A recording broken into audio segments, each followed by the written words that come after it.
nag-iba ba yung dynamic in a way mula nung si Lorene at si Denise? Kumbaga nagkaroon na sila ng reconciliation or na-reunite sila with their father.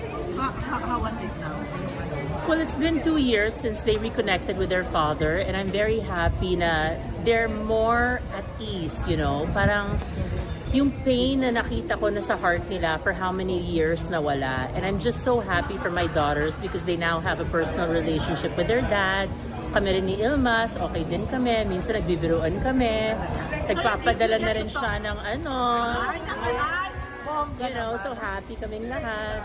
Oh, regular ang communication. Sa shoulder like kay Lorene sa kanyang schooling. Oh, syempre. Huwag mo na alamin kung anong binabayaran niya. Pero ibig sabihin, importante, nagbibigay na. Diba? Pero bakit boss ang tawag niya sa'yo?